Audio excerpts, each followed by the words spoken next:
What is up, YouTube fam? Robbie C here, and today I want to talk about how I used this to help me start throwing those down. But before we dive in, we have to ask, how you doing today, Grant? Are you having a good one? So catch me if I fall.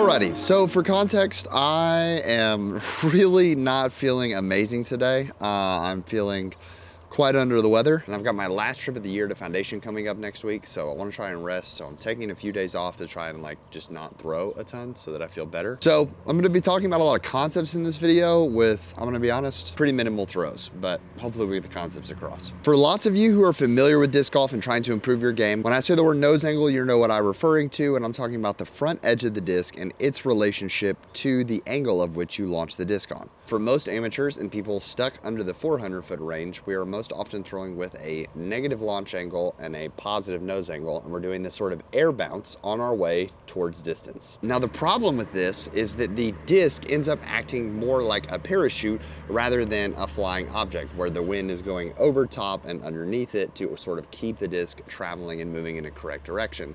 It launches and rocks like this, where the back end or this bottom of the flight plate really kind of catches, like I said, a parachute, and it's slowing the disc down, and it's really negating distance. And not only that, but it's causing discs that are traditionally understable, which for right-handed backhand players is the disc that's going to want to go to the right, cause them to be more overstable, which makes them want to go to the left for that same right-hand backhand player. So if you're someone who's throwing traditionally pretty nose up, it's probably somewhat frustrating for you in your game, because people will give you this understable disc that's supposed to be easier for beginners or for easier distance, and you don't have the ability to get the actual flight numbers out of it, because it's not just an arm speed thing where you can't throw it fast enough or inject enough spin and power, but because of your nose angle, you're getting a more overstable flight out of the disc, and it's not getting a chance to truly shine like the numbers or the way the disc was designed to be thrown. Now, as someone in the content creation space who is specifically focused on amateurs and trying to help amateurs improve, I think that oftentimes we can put almost too much of a weight or a, is importance the right word, on the pro scene in disc golf and how much of an influence it actually has. So I thought long and hard about this specific number, but I do not think that it's an exaggeration to say that more than 75% of people that play disc golf actually throw a disc nose up. And if I'm being honest to what the numbers I think are, I'd be willing to say that probably 7% of people who play disc golf actually throw a disc nose up for most of their drives. I think very few people in disc golf, especially when we're considering the largest, like the entirety of the disc golf population, that's talking about weekend golfers, people that have never looked up anything related to form whatsoever and probably will never see this video, and even up to lots of people who play a ton of tournaments but still haven't figured out this whole nose angle issue. So what are the benefits to getting the nose down? Why should we continue watching this video to try to figure out how we change the nose angle to get results? Well, what are these results going to be? If you can figure out nose angle, I think you're going to get more distance. I think you're going to get more consistent flights. And I also think that you're going to open up more shot shaping opportunities. And let's take a quick second to dive into each of those. More distance. This one's pretty straightforward. If the disc isn't fighting you and resisting like a parachute, it's just generally going to get more distance. Also, nose angles, traditionally on drivers, which have a much wider rim than the putters and mid-ranges of the world, these driver rims are designed to cut through the air. The problem is that when you step up to these faster speeds that have higher distance potentials, you are also causing more, if you throw nose up, you're causing a lot more issues in sort of getting that consistent flight. And it's interesting because putters actually need to really shine. They can be thrown a little bit nose up in their flight, and that's going to give them that extra pop and that extra distance because they don't have the sharp bladed edge to kind of cut through the wind, which is definitely a drawback for folks who are like, hey, throw putters, throw putters, throw putters, throw putters. I think you should be throwing putters if you want to work on form changes and things like that. But if you're working on nose angle specifically, there's definitely an argument to be pushed to throwing fairway drivers and things that are faster. Now, more consistent flights. What do I mean by that? I talked about how when you throw a disc nose up, it actually creates a more overstable flight, which means that if you're someone who is trying to get distance and you have an understable bag, you're traditionally throwing those discs, well, based on the severity of the nose angle that you throw it on, whether you throw it 10 10 degrees nose up or you throw it 4 degrees nose up, that's a pretty substantial difference in the overall flight of the disc. And so if you're throwing these understable discs, sometimes you're actually your body's going to figure out proper athletic form, and you're going to throw it somewhat correctly, and then it's going to get a way flippier flight, and you're going to be left on the tee box wondering, gosh, that disc, it just doesn't do that. Why did it do that today with the water right there? So figuring out our nose angle allows us to, when we throw a disc, if we're throwing at a consistent nose angle, even if that isn't super nose down, even if it's just neutral or even slightly nose up, we're gonna learn to find a consistent nose angle release, which is gonna allow the discs to sort of stay on these same flights, and we'll be able to adjust the discs versus the same disc being thrown on 6 different variations of your nose up angle that you're currently throwing on. And last but not least, more shot shaping opportunities. This may sound like a true shock to amateurs who are so focused on throwing nose down that there are actually multiple opportunities that you come across, especially on more technical or difficult courses, where a nose up shot is actually the shot. I think of a course here in town that is called Clay Disc Golf Course, and hole 14 is this uphill hole that goes straight uphill and then it banks off to the left. The play for that shot, if you go something that's too overstable, because you know you have to get up the hill and go left, super overstable is difficult because overstable discs traditionally don't do that well when you're throwing uphill.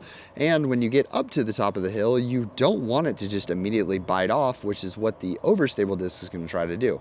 So the play is actually to throw a somewhat neutral fairway or mid, depending on how much distance you need, up the hill, nose up, because you want that flight out of the understable to neutral disc. It's going to give you that ease of climbing up the hill, but you want to put a somewhat overstable finish on it, and you can create that with nose up flights. Y'all, we have so many tools and so many discs available to us, but learning how to throw them differently just expands our toolbox of scoring potential opportunities out there by a mile.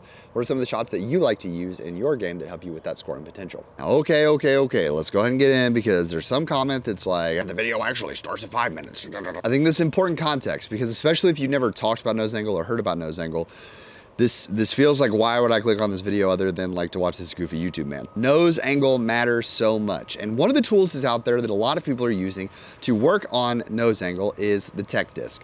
The tech disc is this little chip sensor that is on the bottom of a disc. It's sort of glued on, taped on there, and I have been throwing my tech disc a lot. The tech disc actually gives you 7 measurements. It gives you speed, it gives you RPMs, it gives you wobble, it gives you hyzer, it gives you nose angle, and it also gives you launch angle. Now these 6 features all come together to create one number that is the projected distance that you're going to throw the disc. And a lot of people like to get upset with these distances, and I think they can be somewhat accurate. I think at other times it doesn't really account for the wind.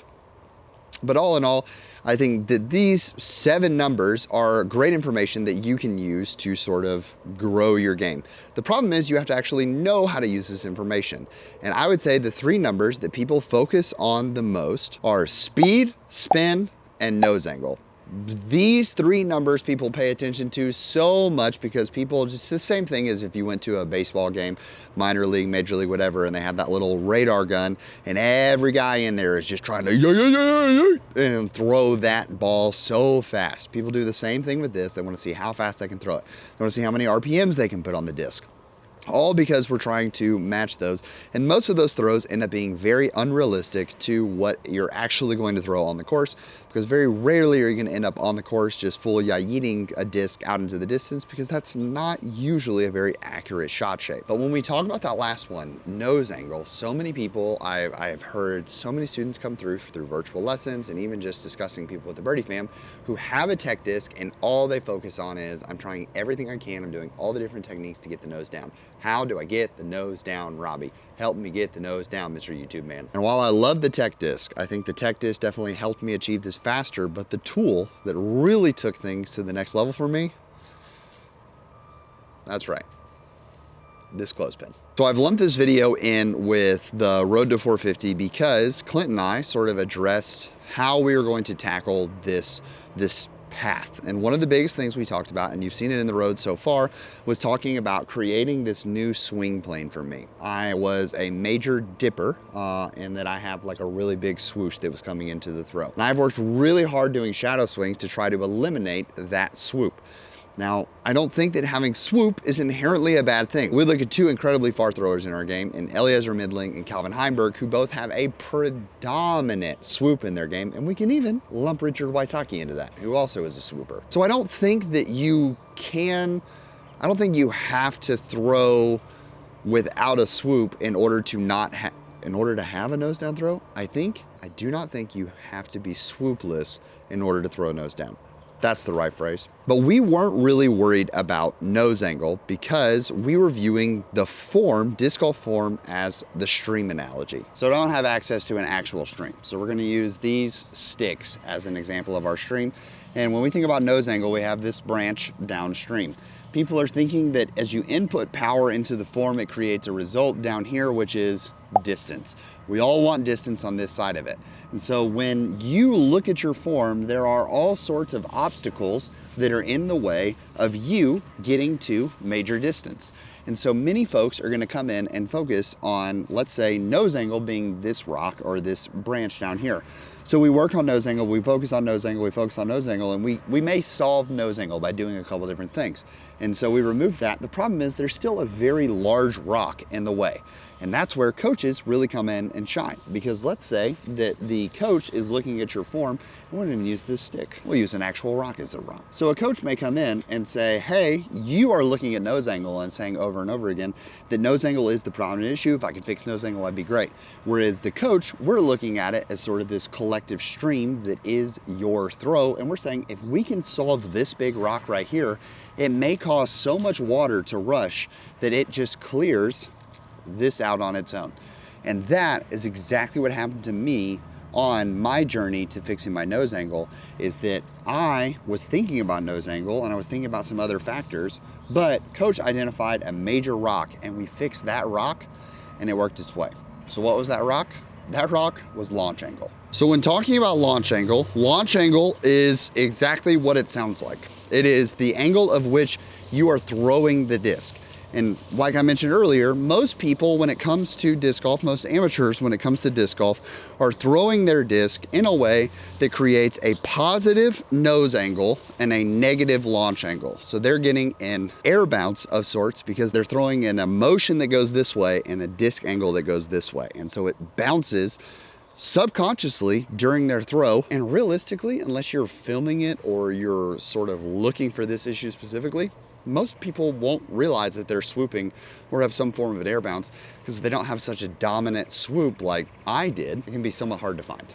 It's easy to miss. Now, what creates the swoop? The swoop generally comes from, I would say, 2 or 3 major factors. The first is rushing too early in the throw. Rather than getting the feet planted correctly and waiting in the shot, we often get so turned around so early that our hands start saying, we gotta do something, we gotta do something. And because we've turned around so much, we're falling into our shot. And when we fall into our shot, you'll notice, unless I'm very intentional about keeping the disc right here, as I fall and I'm all the way backwards and I'm stepping into this shot, the disc rises up. Well, because it's already started in this motion, I am wanting to use the arm. I want to utilize things. So I'm going to come in even more and create more of a dip. And you can now see, if we draw a straight line down, I am in trouble. The only way that if I throw this disc nose down, it's actually going to head straight into the dirt. And my body says, no, no, no, no, Dennis, we do not want to do that. So my thumb gets involved and actually pushes the shot. And then boom, you can see the disc is now exiting my hand, going nose up. So issue 1, not being patient enough and too early. Issue 2 is too much arm. If we're just thinking about raw power into the arm, this is a safe and comfortable position. Tucking the elbow in, keeping the elbow pinned to the body. This is a very powerful position. If I was trying to rip open a door, I wouldn't be ripping open the doorknob up here. This doesn't feel super powerful. And I don't think I would really be ripping the door open down here either. I would really try to just yank in to my core, keep it as close to my core as possible, because that feels like the most amount of power.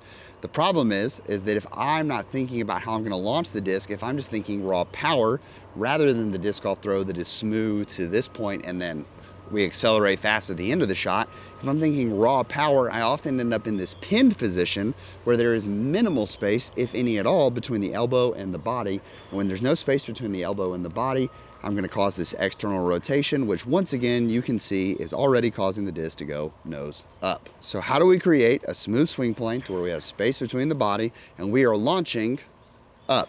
And that is exactly the tool that we used in our lessons between me and Blitz that helped me solve my nose angle entirely. It's important to note that before we tried this method and before I've been doing it for about a week, I was throwing on average anywhere from 3 degrees nose up to 8 degrees nose up consistently, which caused me to have some issues as well. And I had decent arm speed, which is why I was able to throw the 375s and 380s of the world, because my arm speed just kind of overcame my nose issues, but I had extremely inconsistent releases and extremely inconsistent flights, especially when I started putting drivers in my hand. So we came up with a simple solution that involves, that's right, the clip. Clint technically suggested tape, but I didn't put tape on my net because I keep it outside all the time. Welcome to my net. I'm using the Go Sports 10 by 10 foot net. If I can remember, I know this video is gonna post while I'm on the road, so if I remember, I'll put the net up there. If not, leave comments and I'll make sure to try to get a link in the description. But I use the 10 by 10 net for 2 reasons. One, I have some grip lock issues, and I had grip lock issues for a long time, focusing on a wrong form mechanic change. And so because of that, if I really get a hold of one, will yeet something over here. And I have definitely missed my net and thrown straight across the road into my neighbor's yard more times than I care to say. So I like my big net. But what I really like is this clip that I use on the net, because we use this for outdoor movies. We will just take a sheet, we'll hang it here, have a good time, set the projector up. It's fantastic. But these clothespins were exactly what we needed to focus on launch angle. So we had an outdoor session where Clint, aka Blitz, said, hey, what I want you to do is, I want you to not pay attention to any other number on your tech disc. I just want you to pay attention to launch angle. And I want you to find, when you're throwing from this super dead patch of grass that's right here, I want you to find what 8 to 10 degrees positive launch angle is. And I want you to mark it. And that's what this clothespin is right here. It is 8 to 10 degrees. When I'm throwing a shot, it is 8 to 10 degrees positive on a launch angle, because this is going to cause it so that I'm not 14 to 15 degrees launch angle where I'm throwing super high in the sky, which even if I throw nose down is going to create the same issue that we talked about with that parachute type motion. But also, I'm not throwing super low laser beams. 8 to 10, as we project this out, especially over 450 feet, is a pretty good, reasonable thing. And that is where we mark the net. And from there, I want to train my body to just make sure that every time I throw, I'm throwing into that net. And hopefully take it to a point where it becomes subconscious and I'm launching into that every single time. And so I did that for about a week. I focused on other things, but definitely probably every other day when I was doing daily sessions, all I was focused on was trying to make sure that I was throwing in a launch angle towards this. And y'all, let me tell you, the results were shocking. And simply focusing on my launch angle and creating this, not necessarily Colton Montgomery or Katrina Allen, like all the way to the ground and I'm coming up and over, because I think that is maybe a little too extreme. It causes us to have to fight gravity as well to be that low and to come up into it. But just thinking about creating that elbow space, setting the disc, and then almost going on a Hot Wheels speed track of we're through, and whoa, launch it into the clothespin has been phenomenal for my nose angle change.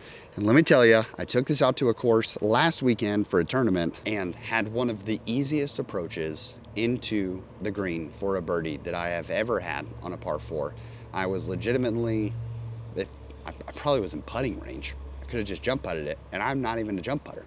I could have just tossed one up there, because suddenly my understable discs, my understable drivers were actually understable. And I was having to adjust to the fact that, man, these discs are flying a little different for me, because I'm now throwing them on the same consistent launch angle, and I'm getting this launch angle, which is also causing me to throw the disc nose down. So if you have a tech disc, this is super easy. I want you to just focus on launch angle and find that spot in your net. You throw it into the net and you know exactly where to go.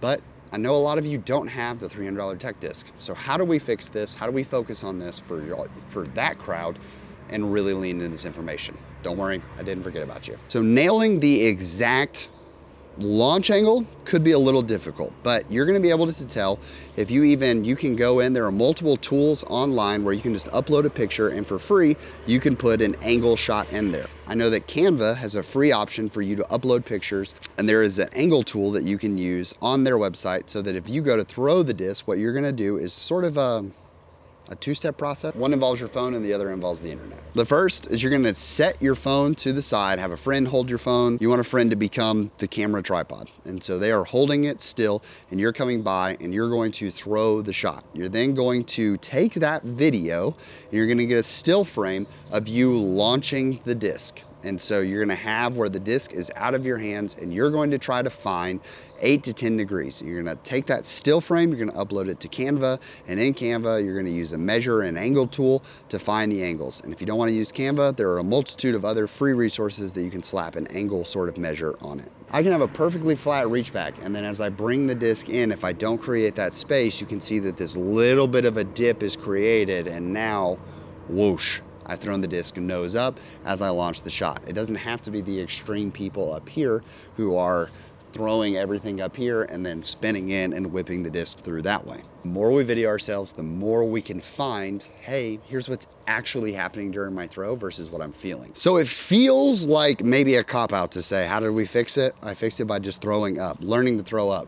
But I'm not trying to, like I said, just think about throwing super high. It's finding that 8 to 10 degrees, that nice positive launch angle, and then just seeing what happens along the way. This is obviously not a guaranteed fix all for everyone. I wanna make sure that that is said in the video so that the comments aren't trying to hang us up on it. It is not necessarily going to fix it for everyone. But I do think that working on this and adjusting this actually is very helpful and will be game changing for a ton of people who are so focused on just nose angle and pouring the coffee, all those different cues. It gets incredibly difficult to throw nose up with a positive launch angle. Because now when I'm doing that, I'm actually creating like so much drag and resistance as I'm trying to do that. My hand is gonna tell me, my body's gonna tell me, this is not fast, this is not good. And so you're gonna come through as you're throwing this and you can just see my body's naturally slotting into what is a nose down throw as I throw up towards the shot.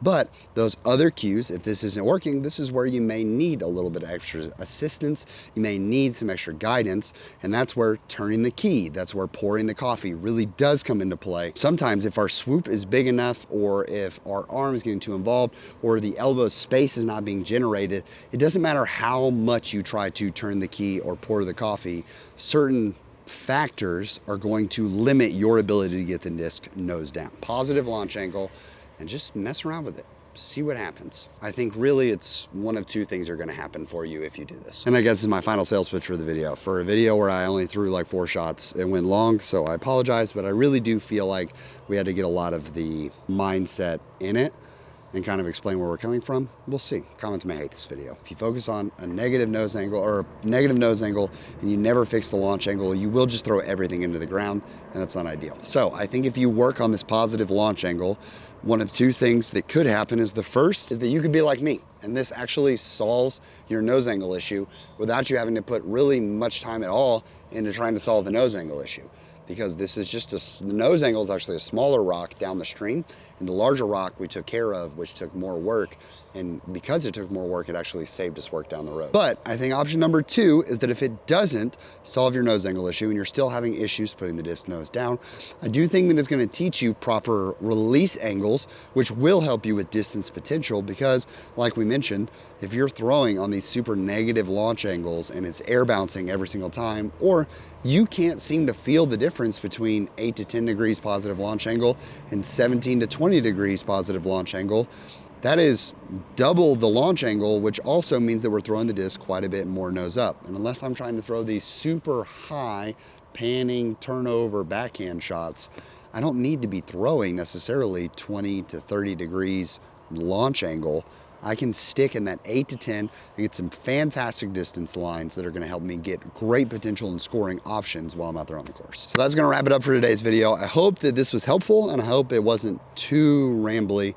I really tried to like get my ideas and sort of thoughts streamlined for this, but I'm sure I missed something along the way. brain's in a bit of a fog. But I hope you guys have an amazing rest of your day. Please make it fantastic for someone else too. And let us know in the comments if this was helpful. So grateful for your support and for you stopping by and choosing to watch this video of all the other millions of videos you could have watched on YouTube. So thank you so much. But for now, we're gonna leave you with the birdie.